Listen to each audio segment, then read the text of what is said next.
Hello friends, તો આજે આપણે જઈ રહ્યા છીએ કડિયા ડુંગર. તો રસ્તામાં છે આપણે અત્યારે. તમે જોઈ શકો છો આજુબાજુ કેટલી ગ્રીનરી છે અને આપણી ડેસ્ટિનેશન પણ કંઈ દેખાઈ રહી છે આ રીતે. અને આપણે કન્ટિન્યુઅસલી જઈ રહ્યા છીએ. આપણી ડેસ્ટિનેશન જેમ આપણે કિલોમીટર વધારે જેમ આપણે જઈ રહ્યા છીએ તેમ આપણી ડેસ્ટિનેશન નજીક આવતી જાય છે અને આપણે ફાઇનલ ડેસ્ટિનેશન પહોંચવાની આરે છે. આજુબાજુ ખૂબ જ સરસ મજાની ગ્રીનરી છે, ખેતર છે અને બધા જે વિલેજના જે લોકો હોય છે એ બધા પોતપોતાનું કામ કરીને, આ છોકરાઓ છોટીને હમણાં જ સ્કૂલેથી આવ્યા છે, સ્કૂલેથી છૂટા છે એટલે બહુ જ ખુશ છે. આ લોકો સરસ મજાનો યુનિફોર્મ પહેર્યો છે. આ લોકોએ છોકરીઓએ બે સરસ મજાની ચોટલી વાળી છે. આ ભેંસો જાય છે અને આપણે પહોંચી ગયા છીએ. હવે ચડતા અને ચાલતા જઈએ છીએ.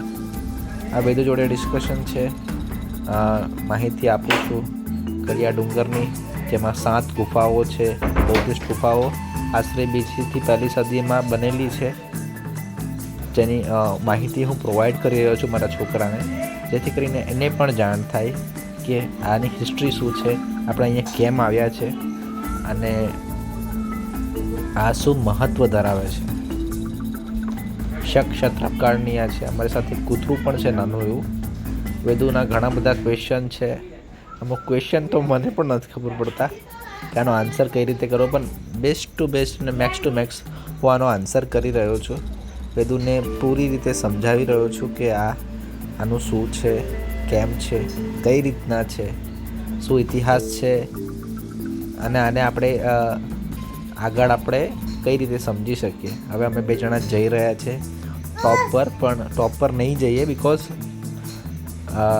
બિકોઝ સરફેસ જે છે એ બહુ જ સ્લીપરી છે, રસ્તો બહુ જ સાંકડો છે.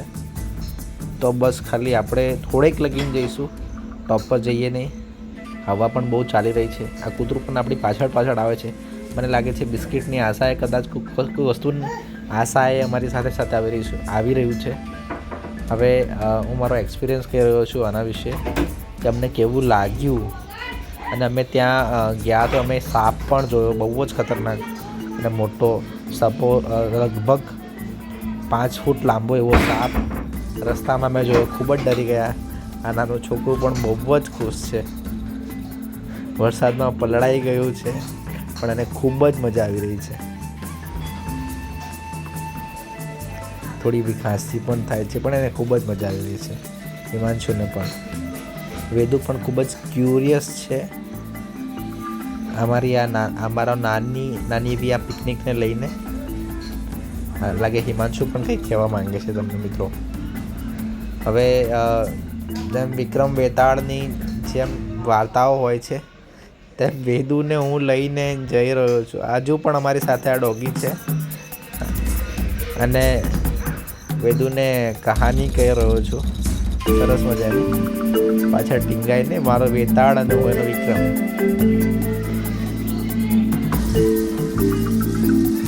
Okay, bye bye.